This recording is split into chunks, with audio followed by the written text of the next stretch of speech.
আচ্ছা, এই ভিডিওটি ইনভেস্টিং পারপাস এবং অবশ্যই লং টার্ম ইনভেস্টরদের জন্য। তো এই ভিডিওতে দুটো স্টক নিয়ে কথা বলা হবে, যে দুটো স্টকে আপনি ভরসাও পাবেন, সঙ্গে বড় রিটার্নও কিন্তু পাবেন।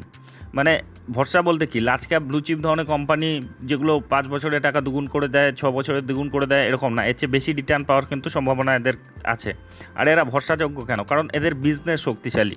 মানে এরা বিজনেস শক্তিশালী বলতে এরা যে সেক্টরে যে বিজনেসটা করে সেক্ষেত্রে এরা মার্কেট লিডার, 1 নাম্বার কোম্পানি। সেক্ষেত্রে এদের বিজনেস নিয়ে সন্দেহ করার কিন্তু অবকাশ নেই। যখনই আপনি লং টার্ম ইনভেস্টমেন্টের কথা ভাববেন তখনই কিন্তু আপনাকে বিজনেসটাকেই দেখতে হবে। কোনো কোম্পানির বিজনেসের জোর থাকলে তবেই সেই কোম্পানিকে লং টার্মে হোল্ড করুন, এবং সেটা কিন্তু বিজনেসের জোরেই পরবর্তীতে বড় কোম্পানিতে, আরও বড় কোম্পানিতে পরিণত হবে। সেক্ষেত্রে রিটার্ন কিন্তু সেভাবেই আসে আর কি। আর কতগুলো কোম্পানি রয়েছে যেগুলোর বিজনেসে গ্রোথ নেই কিন্তু শেয়ার দরে গ্রোথ রয়েছে, সে ধরনের কোম্পানি কিন্তু সবসময় রিস্কি হয়। তো যাই হোক, চলে আসি এই কোম্পানিগুলো পরিচয়। তো এই ভিডিওতে এদের যে ফান্ডামেন্টাল, ফিনান্সিয়াল, বিজনেস সব কিছু নিয়ে আপাতত কী অবস্থায় রয়েছে সেগুলো নিয়ে ওভারভিউ নিয়ে নেওয়া হবে। এতে এই কোম্পানিগুলো সম্বন্ধে ধারণা আসবে এবং সিদ্ধান্ত নিতে সুবিধা হবে যে এই কোম্পানিগুলোকে লং টার্মের জন্য পোর্টফোলিওতে অ্যাড করা যায় কি না। তো যাই হোক, চলে আসি কোম্পানিগুলো পরিচয়ে। তো প্রথমে এভিয়েশন সেক্টরে চলে যাব। এভিয়েশন সেক্টরে 1 নাম্বার কোম্পানি, যারা মার্কেটে অনেক দিন ধরে রয়েছেন তারা অবশ্যই একবারেই চিনে ফেলেছেন, ইন্টারগ্লোব এভিয়েশন। তো এভিয়েশন সেক্টরে কিন্তু এটা ভীষণ একটা এক্সপেন্সিভ সেক্টর, একটা কিন্তু ভীষণ ব্যয়বহুল ব্যবসা। এখানে সে কিন্তু নামতে পারে না। আর যারা নামে, শুধু যদি ব্যবসা ঠিকঠাক না চলে, শুধু মেনটেনেন্স খরচাই এতটা বেশি হয়ে যায় যে সেটা কভার করাই কিন্তু মুশকিল হয়ে যায়। আপনি বেশিরভাগ এভিয়েশন সেক্টরের কোম্পানিগুলোকে দেখবেন এই ইন্টারগ্লোব এভিয়েশন ছাড়া বাকিগুলো লসেই রান করছে। মানে পকেট থেকে টাকা দিয়ে ব্যবসা চালাতে হয়, এরকম অবস্থা যদি না এদের ব্যবসা ঠিকঠাক চলে। আর এই কোম্পানির ব্যবসা তুঙ্গে রয়েছে কারণ আপনি মার্কেট লিডার। এটা যদি 100টা প্যাসেঞ্জার থাকে, যে বিমানের ক্ষেত্রে 100 জন যদি থাকে আর কি, তার মধ্যে 60 জন প্যাসেঞ্জার এদের থাকে। তো বুঝতে পারছেন কতটা মার্কেট শেয়ার তাদের দখলে রয়েছে। আর ইন্টারন্যাশনাল ক্ষেত্রেও কিন্তু প্যাসেঞ্জার তাদের রয়েছে। মানে আমাদের ডোমেস্টিক, আমাদের ইন্ডিয়াতে তো এদের জাহাজ চলে, বিদেশেও কিন্তু এদের মানে বিমান চলে। তো দেখে নিব সেগুলো আর কি। তো আপনি যদি দেখুন, এদের 61% মতো প্যাসেঞ্জার যে ইন্ডিয়ার আর কি তাদের দখলে রয়েছে, 61% মতো। আর ইন্টারন্যাশনাল মার্কেটের 18% মার্কেট শেয়ার তাদের দখলে রয়েছে। তো বুঝতে পারছেন কেন মার্কেট লিডার এরা।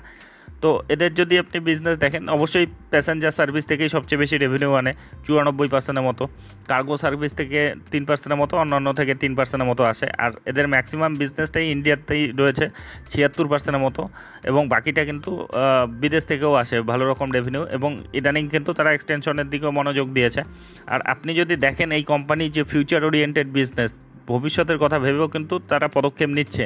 আপনি যদি কিছুদিনের আপডেট দেখেন আর কি, এই চ্যানেলেই আপডেট দেওয়া হয়েছিল কিছুদিন আগে, যে এয়ার ট্যাক্সি, যে ইলেকট্রিক্যাল এয়ার ট্যাক্সি যেগুলো কিন্তু বিদেশে চলে, উন্নত দেশগুলিতে চলে, এটা আমাদের দেশে প্রথম আনতে চলেছে কিন্তু এই কোম্পানি। তারা কিন্তু বলেওছে মোটামুটি 2026-এর মধ্যে কিন্তু সেটা তারা লঞ্চ করতে চলেছে, এয়ার ট্যাক্সি যেগুলো অল্প যাত্রী নিয়ে চলে এবং মানে সেগুলো আর কি বিমানের মতো কিন্তু ছোটো আর কি এয়ার ট্যাক্সি, এবং ইলেকট্রিক ভেহিক্যাল যেটাকে বলে। তো যাই হোক, বুঝতে পারছেন এই কোম্পানির বিজনেসটা। তো এই কোম্পানির যদি আপনি ইদানিংয়ের পারফরমেন্সও দেখেন, দুর্দান্ত পারফরমেন্স দিচ্ছে। দেখুন গত 6 মাসে 42% মতো রিটার্ন, গত 1 বছরে 60% মতো রিটার্ন, আর 5 বছরে 200% মতো রিটার্ন, 216% মতো রিটার্ন। বর্তমানে 4297 টাকায় চলছে। তো এই কোম্পানির যদি আপনি ফান্ডামেন্টাল প্যারামিটারগুলোও দেখেন, দেখুন এদের যে মার্কেট ক্যাপিটাল এখন 1.5 লক্ষ কোটি ছাড়িয়ে গিয়েছে। এখনও কিন্তু ভ্যালুয়েশনটা খুব সুন্দর রয়েছে, 20.4 রয়েছে মাত্র। আর এদের বুক ভ্যালু রয়েছে 50, বর্তমানে 4305 টাকায় চলছে। আর ফেস ভ্যালু 10ই রয়েছে। ডিভিডেন্ড আপাতত দিচ্ছে না। এখন দেখুন এই কোম্পানির বিজনেসে কেমন গ্রোথ রয়েছে এদের ডেটাগুলো। তো দেখুন 2019-এ এদের সেলস হতো 28,000 কোটি, তারপরে এটা 35,000 হলো 2020-তে, তারপরে 14,000, যে কোভিড টাইমে একেবারেই কমে গিয়েছিল। তারপরে কিন্তু ঘুরে দাঁড়ানো শুরু করেছে। দেখুন 25,000 কোটি, তারপরে 54,000 কোটি, তারপরে হচ্ছে 68,000 কোটি। মানে বুঝতে পারছেন কী ধরনের গ্রোথ রয়েছে। আপনি যদি এদের প্রফিটেবিলিটিও দেখেন, দেখুন নেগেটিভে চলে গিয়েছিল।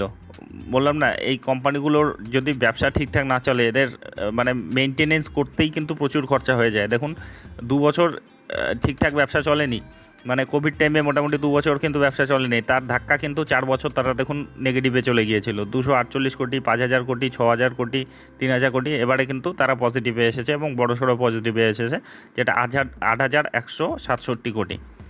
তো এটাই এখন পর্যন্ত তাদের সবচেয়ে বড় প্রফিট। তো এই কোম্পানির সেলস প্রফিটেবিলিটি দেখলেই বুঝছেন তারা বিজনেসে গ্রো করছে।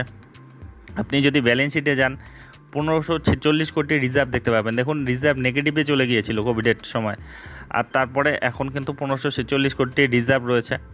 আর ঋণ বলতে ঋণও কিন্তু রয়েছে ভালোই, মোটামুটি 51,000 কোটির মতো, কিন্তু সেটা কিন্তু লিজ লায়াবিলিটি এবং শর্ট টার্মেই রয়েছে, লং টার্মের না। আপনারা জানেন যে লং টার্মেরটাই কিন্তু সবচেয়ে বড় সমস্যা করে, তো লং টার্মে কিন্তু তাদের কোনো ঋণ নেই। আচ্ছা, এদের শেয়ার হোল্ডিং প্যাটার্নে যান, শেয়ার হোল্ডিং প্যাটার্নে 57% মতো প্রোমোটর দেখবেন, এফআই দেখবেন 23% মতো। আর ইদানিং এফআইরা কনসিস্টেন্টলি হোল্ডিং বাড়াচ্ছে, 17 থেকে 19 হলো, 19 থেকে 23 হলো। আপনি ডিআই দেখুন 4 থেকে 5 হলো, 5 থেকে 10 হলো, 10 থেকে 15 হলো, কনসিস্টেন্টলি হোল্ডিং বাড়াচ্ছে। যেটা হোল্ডিং কমিয়েছে প্রোমোটর মানে পুরোটাই প্রায় কিন্তু এফআইডি এটা নিয়ে নিয়েছে। আর পাবলিক রয়েছে মাত্র 3.95% মতো, আর গভর্নমেন্টও সামান্য রয়েছে।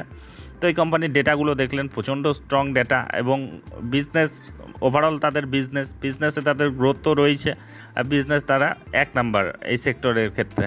তো এই কোম্পানিটিকে আপনারা ভরসা করতে পারেন। তো যাই হোক, এই কোম্পানিগুলো নিয়ে বলা হয়, ইন্ডিভিজুয়ালি কভার করা হয়, তাই বলে এগুলোকে রিকমেন্ডেশন হিসেবে নেবেন না, এগুলো স্টাডি পারপাসে থাকে আর কি।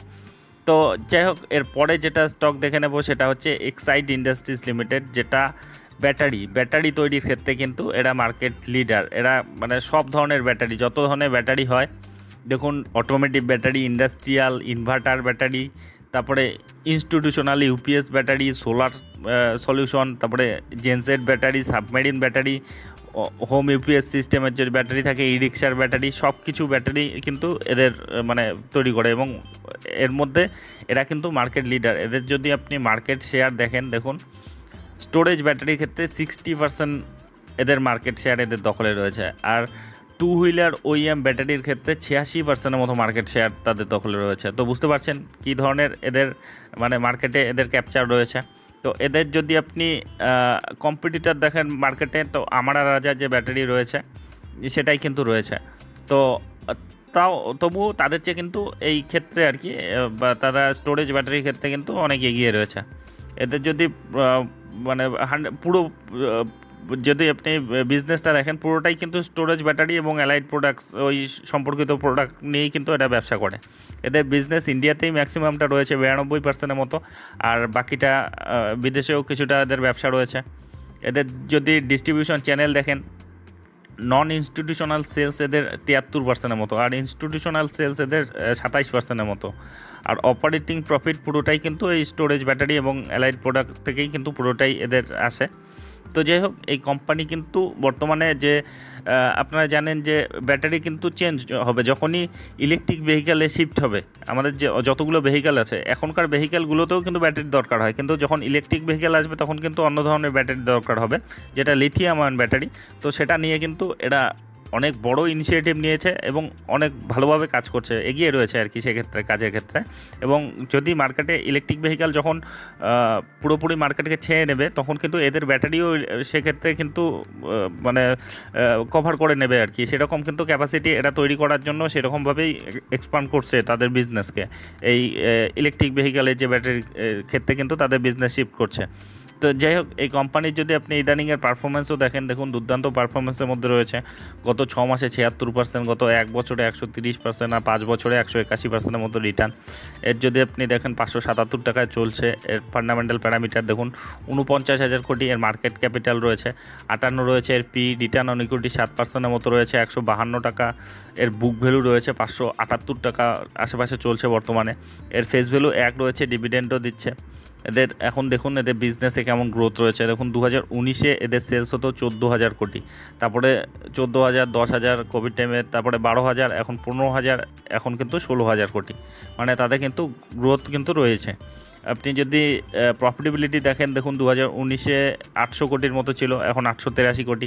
মাঝখানে কিন্তু তাদের কমে গিয়েছিল আর কি কোভিড টাইমে, তারপরে কিন্তু ধীরে ধীরে কিন্তু তারা আর ইদানিং তারা এক্সপানশনের দিকে কিন্তু তাদের বিজনেস এক্সপানশনের দিকে মনোযোগ দিয়েছে। বিশেষ করে যে ইলেকট্রিক ভেহিক্যালের ক্ষেত্রে যে ব্যাটারির দরকার হয়, সেখানে কিন্তু তারা ভালো রকম আর কি খরচা করছে। তো যাই হোক, এই কোম্পানির ব্যালেন্স শিটটা দেখুন, 12,000 কোটি এদের রিজার্ভ রয়েছে, কনসিস্টেন্টলি গ্রো করছে। দেখুন 2019-এ ছিল 6,000 কোটি, এখন 12,000 কোটি।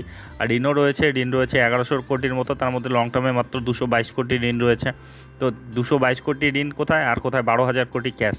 তো প্রচণ্ড স্ট্রং এদের ব্যালেন্স শিটও রয়েছে। আপনি যদি শেয়ার হোল্ডিং প্যাটার্নে যান, সেখানেও স্ট্রেন দেখতে পাবেন। দেখুন 45 প্রায় 46% কাছাকাছি প্রোমোটার রয়েছে, এফআই রয়েছে 13%-এর মতো, ডিআই রয়েছে 18%-এর মতো, আর পাবলিক রয়েছে 21%-এর মতো। তো এই কোম্পানি দুটোর বলতে মানে এদেরকে কভার করার উদ্দেশ্য হচ্ছে এরা কিন্তু মার্কেট লিডার কোম্পানি, এদেরকে অবশ্যই ব্যবসা নিয়ে এদের সন্দেহ করার কিছু নেই। আর এদের গ্রোথ কিন্তু রয়েছে এবং ভবিষ্যতেও কিন্তু এই গ্রোথটা থাকবে, যেটা বিশেষজ্ঞরা কিন্তু এই কোম্পানি দুটো সম্বন্ধে বারবার বলছে যে এই কোম্পানিগুলোর মধ্যে কিন্তু প্রচুর গ্রোথ বাকি রয়েছে। তো সেই জন্য এই কোম্পানি দুটোকে কভার করা হলো। তো এ ধরনের ভিডিও যদি আপনাদের উপকারে লেগে থাকে তবে অবশ্যই চ্যানেলটি সাবস্ক্রাইব করে রাখবেন। আর একটা বিষয়, অবশ্যই এগুলোকে ইন্ডিভিজুয়ালি কভার করা হচ্ছে, প্রশংসা করা হচ্ছে, তাই বলে এগুলোকে রিকমেন্ডেশন হিসেবে নেবেন না। কারণ শেয়ার বাজারে আমি কোনো বিশেষজ্ঞ নই, কিংবা সেভি রেজিস্টার্ড অ্যানালিস্টও নই। আমি যা দেখছি, শিখছি, অনুভব করছি, সেগুলোই আপনাদের সঙ্গে শেয়ার করছি।